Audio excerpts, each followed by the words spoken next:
এটা ওই বিদেশে থাকে প্রক্রিয়া নিতে চায়, সেটার ওই ধরনের কোনো প্রক্রিয়া নাই।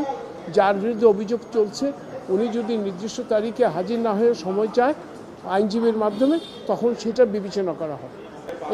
এটা বিবেচ্য বিষয় না। উনি নির্দিষ্ট তারিখে হাজির কেন হলো না, সেটার চাইতে উনি কী কারণে সময় চাচ্ছে সেটা দেখবে অনুসন্ধানকারী দল, এবং সেটা যদি যথোপযুক্ত মনে হয় প্রথমবার তারা সময় দিয়ে থাকে।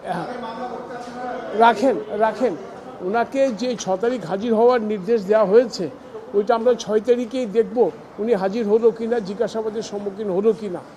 এটা আগাম বার্তা দেওয়ার বা আগাম আমরা জানার কোনো সুযোগ নেই। যে একটা পর্যায়ে অলরেডি চলে গিয়েছে, অনেকগুলি প্রপার্টি জব্দ হয়েছে। অর্থ ছাড়ের অর্থলব্ধ সম্পদ, অর্থলব্ধ আয়ের উপর ওনার যেটা ইনকোয়ারি চলছে, এখন কমিশন যদি মনে করে সম্পদ বিবরণী চাওয়া তখন চাবে।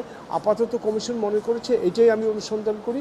সেই অনুসন্ধানে আপনারা জানেন যথেষ্ট এগিয়ে গেছে। 2 ধাপে ওনার জব্দ হয়েছে, অ্যাকাউন্ট, সম্পত্তি, প্রপার্টি ফ্রিজ হয়েছে, কোক হয়েছে, ওনাকে হাজিরার জন্য এটা বলা হয়েছে। অনুসন্ধানকারী হয়তো বা এই মুহূর্তে তাকে সম্পদ বিবরণী হয়তো দেওয়ার চিন্তা ভাবনা করছে কি না। হাজির হন, তারা আগাম কোনো বার্তা দিয়ে আসে না, কখনো এই ধরনের ঘটনা ঘটে না।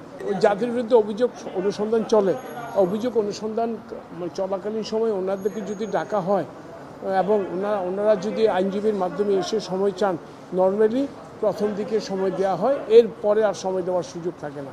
নোটিশ দিতে হয়, তার আগে তাকে একটা অনুসন্ধান প্রক্রিয়া শুরু করতে হয়। সেই অনুসন্ধান প্রক্রিয়া চলছে, এটা শেষ হতে দিন, পুরো চিত্র পেয়ে যাবেন, অনুসন্ধান শেষ হোক। ওনারা কী করবেন না করবেন সেটা তো এই মুহূর্তে আমরা কিছু অনুমান করারও কোনো সুযোগ নেই। সেটা তো এখন জানা যাবে না, সেটা পরবর্তীতে এটা জানা